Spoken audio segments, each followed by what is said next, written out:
ano, nandiyan sa ano, diba, sa taas. O, yung sa pera, makakadala na dito, diba? Mangungutang siya.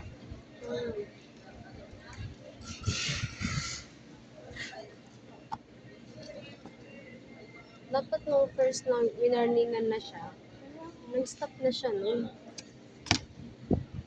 Buti na nga lang si Jairus, talaga sinabihan ko si Jairus talaga. Sabi ko, huwag mo i-accept ang message niya.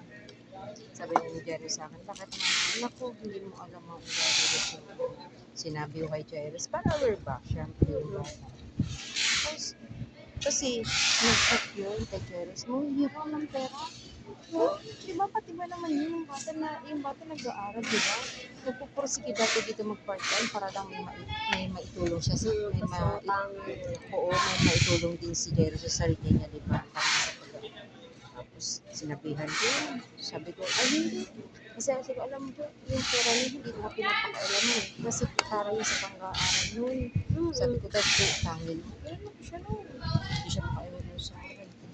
Tapos sabi ko, kaya naman yung pinapart-time ko kasi kailangan niya yung pera. Ano ko yung student. Lalo pa mo sa akin, parang na-disappointed din na sinabi. Mas maganda yung pang-pahal, di ba? Kaysa sa'yo na ano-ano. Kaya, nag-ano siya na sa akin. Hey, ate ko, sabi ko, ay naku, wala kang pera. Pambabae ko yung kuryente. Hindi ko na siya. Kasi mahirap. Ay, mahirap na magpadala sa ano.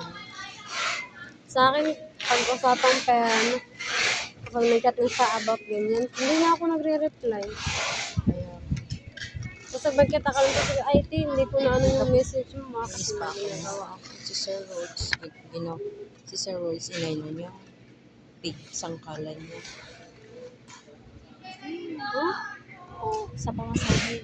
Buti nga, 20 pesos lang ang pera ko. Ginawa niyang sinungaling talaga. Sabi niya, wala daw pamasahe. Hihintayin daw siya doon sa may Agulo. Kaya ba ng tricycle papuntang Bawal-Bukutan.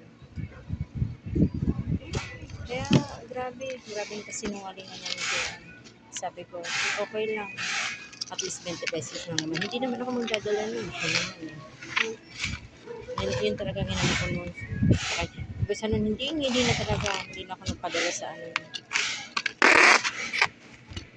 Itchempo kasi, nung papunta ko dito, wala akong bayad. Kasi nasakyan kong tricycle, kakilala ko. Kaya yun ang ano. 20 pesos lang talaga yung ano ko rin. Hindi ako nagbibilang. Sabi bakit di meron ka? Kasi ano pa masasabi. Hindi ka kasi kasi una ko na rin lang may tawag, ganun. Kasi, sige po, hindahin po kita dito sa may sakayan ko ng ng jeep.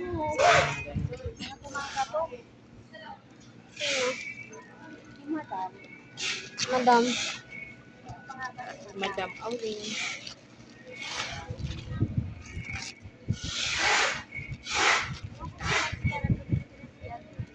Baka kasabat siya sa mga nawawalaan dito na ano.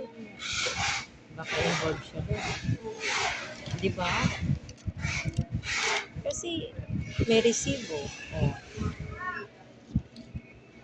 Talo talaga pag screenshot na yung inalabas.